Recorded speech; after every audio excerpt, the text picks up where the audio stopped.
Hi, and welcome to another episode of Hot Takes with me, the Silver Fox. Rishi Sunak has a problem. Well, actually, he has many problems, but he's got one problem in particular, and that is the by-elections. Currently, he's looking at 3 of them, but there may be 4 if Nadine Dorries does follow through on her threat to quit Parliament. But he may even be facing a 5th. The Standards Committee have ruled that Chris Pincher has broken the rules, and they're recommending an 8-week suspension from Parliament. That would immediately trigger a recall petition, which if enough people, 10% of the constituency, sign, leads to a recall election. Not one, of course, that they can be guaranteed to win, given the current trending in the polls that the Conservative Party are facing.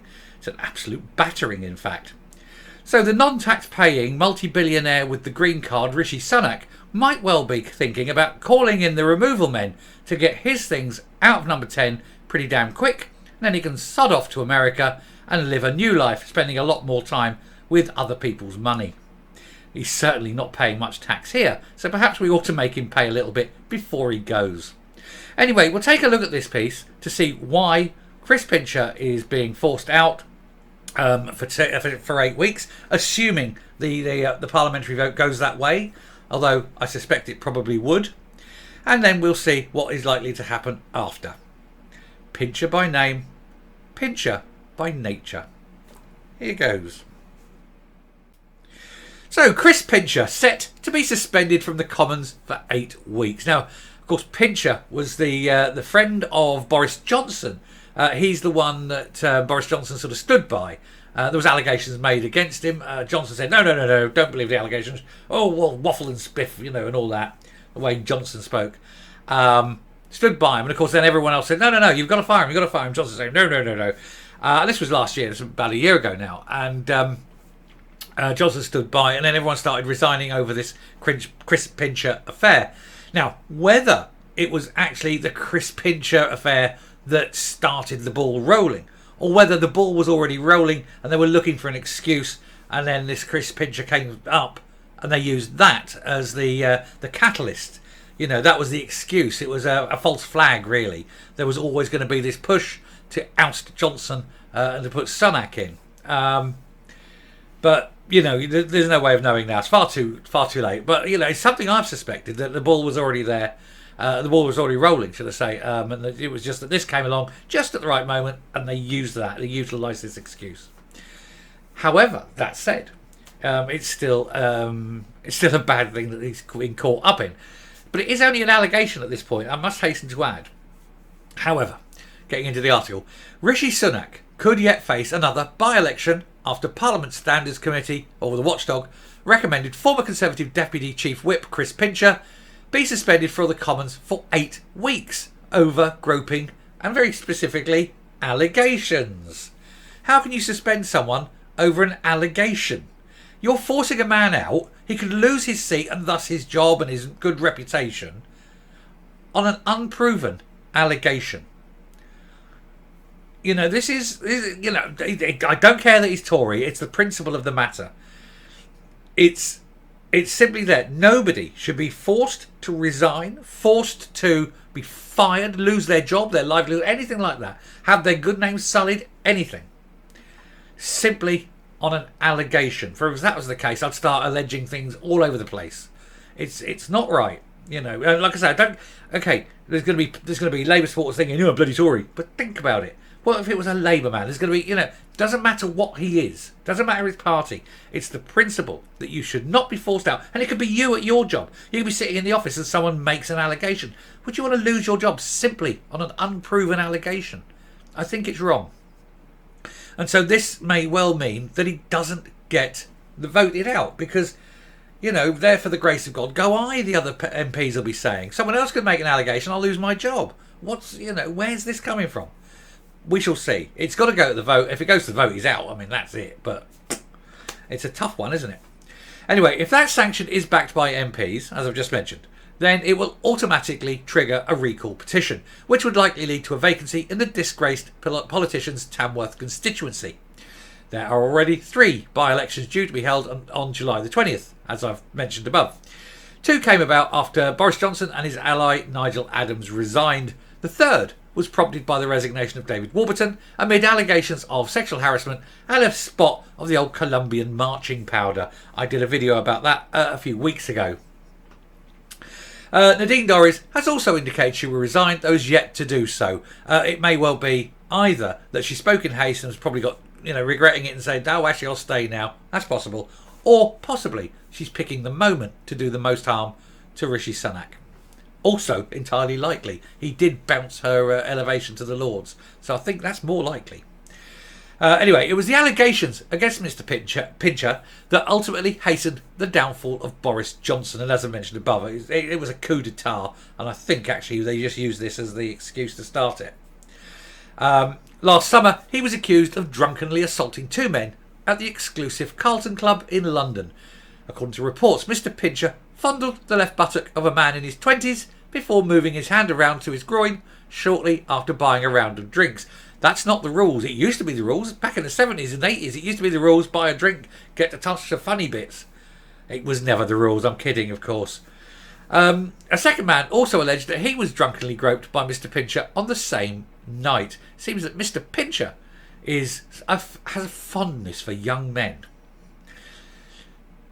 The incidents were witnessed by at least two MPs who alerted Chris Heaton-Harris, the then Chief Whip. In that case, I take back what I said. If they were witnessed and they got that, and they got eyewitnesses territory and the two allegations, I think it's more or less certain he did it, even though it is still only an allegation and nothing is proved. However, I will reserve judgment and I will say, yeah, he probably did. If we sorted that out, I can be wrong, I admit. I'm not perfect, but I'm not a bloody politician who's never wrong. Anyway, the politician had to be thrown out of the club by Mark Fletcher, the Tory MP, for balls over. You couldn't make this up, could you? Because threw him out because the balls over. Oh, right, please your bloody self. Anyway, it's not the first time that allegations had been made against a politician. On the other hand, you could say he put his hand underneath and he had the balls over. That's a different thing. Anyway, Junior Minister Will Quince. What is it with these names? told numerous broadcasters that he had been given categorical assurance that the Prime Minister was not aware of any serious specific allegation. That's a very weaselly worded way of saying things, isn't it? The next day, Downing Street confirmed that Mr. Johnson had been aware of the concerns about Mr. Pincher's conduct when he made him Deputy Chief Whip. They admitted that Mr. Johnson had been aware of the reports and speculation over the years with regards to this individual when he appointed him to the Whip's office in February, but that there were no specific allegations. That turns out to not be the case, apparently. However, the former permanent secretary at the Foreign Office said Downing Street had made inaccurate claims. In a letter to the Parliamentary Standards Committee, Lord MacDonald said Mr. Johnson was briefed in person about the initiation and outcome of the investigation. Well, this is the trouble that they have, you see, because he was his chum. He was BJ's chum, and BJ owed him a favour, probably from a bit of buggery at Eton, when they were at Eton together. I have no idea if Chris Pincher went to Eton, but I'm sure there was a bit of buggery going on. Public school, so they're all at it, aren't they? First thing, quaffing champagne. Second thing, rugger. Third thing, buggery. That's it. That's all they do at Eton. They do more, obviously, they do more, but there is a lot of champagne, rugby and buggering. Anyway, Mr. Pincher was not exonerated. To characterise the allegations as unsubstantiated is therefore wrong, he said. According to Mr. Johnson's former chief aide, Dominic Cummings, say your own jokes, Jesus Christ. Anyway, the Tory leader referred to the MP as Pincher by name, Pincher by nature. Wow, 2 thoughts, I had that. I haven't read this before I read these. This is why they're called hot takes. Very rarely do I read them first. Anyway, the Tory MPs condemned Mr. Johnson's handling of the affair. Sajid Javid was the first minister to resign, followed shortly by Mr. Sunak. Mr. Pincher has since claimed to be seeking professional medical support, which is what they say when they don't want to get punished too hard. Fact is, gay man likes young boys. Not young boys. I take that back. Gay man likes young men. I want to be perfectly clear. The word boys came out. It should have been men, and I apologise, men. We all have our thing, don't we? Dark hair, blue eyes. I like that. The breach we are considering is solely whether Mr Pincher has caused significant damage to the reputation and integrity of the House as a whole or of its members generally. Well, he caused a bit of touching of a few members. Ha. Honestly, the double entendre. I first thought about this before I started, I'd have done this completely differently. I'd have done it very much Frankie Howard. Anyway, the perception that MPs can engage in such conduct with impunity does significantly impact on public perception of the House and its members. Yes, we don't want to impugn the members. We therefore recommend that Mr Pincher be suspended from the service of the House for 8 long weeks. They said it was self-evident that Mr Pincher's conduct, which led to the extensive public commentary in the media regarding the reputation of integrity of all MPs, had significant impact on the reputation of the whole House. No, it didn't. I think they're all loathsome creatures anyway. He hasn't made them things worse. They're all lying degenerates. They're all filled with filth. If they're not actually stealing money, they're touching each other or other people. They're always doing things that are dishonourable, dishonest and horrible people. Deputy Leader Angela Rayner, another one, called on Mr Pincher to resign as an MP. I wish she would. You know, she can't read. She's illiterate. She can probably string a few words together now. It's amazing what they can do in remedial learning with adults these days. She said, Chris Pincher's actions are shocking.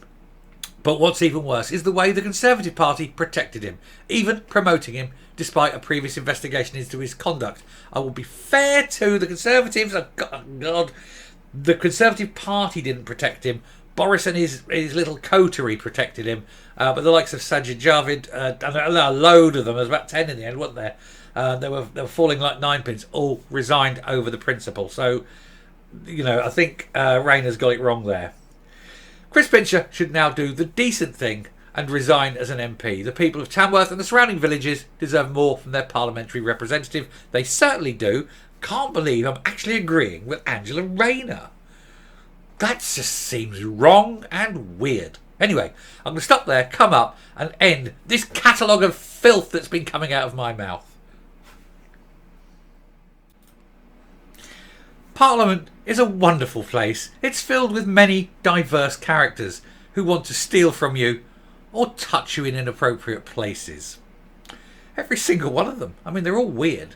There's a couple of good ones, but there's not many. I mean, Rosie Duffield, she's okay. Miriam Cates, she's okay. You know, I would even go so far to say that Jacob Rees-Mogg is probably okay. He's rich enough he doesn't need to steal, and he's got more children than he could shake a stick at. So he's getting plenty. So, you know, I think he's all right. He's weird. He's super posh. But he's okay, I think. But a lot of them are just sleaze bags. All parties. I'm not differentiating here. I loathe virtually every politician. I think they're all disgusting, horrible creatures. You pick up a stone and things crawl out, and half of them are politicians. They're in it for the power and the glory. They're not in it to do the good for the people. That's bullshit. They're in it for themselves, and we all know it. Anyway, and the money. They're in it for the money. Half of them couldn't get a real job. Anyway, I shall finish there. Thank you very much for watching, and I do apologise for the standard of this video. It did descend into absolute childish, second-rate pornography. But it's not true. It's not true. Anyway, we'll leave it there. Thank you. Until next time, stay safe, stay well, and for heaven's sake, press the subscribe button and save an old man from a near-dead heart attack. Thanks a lot. Bye.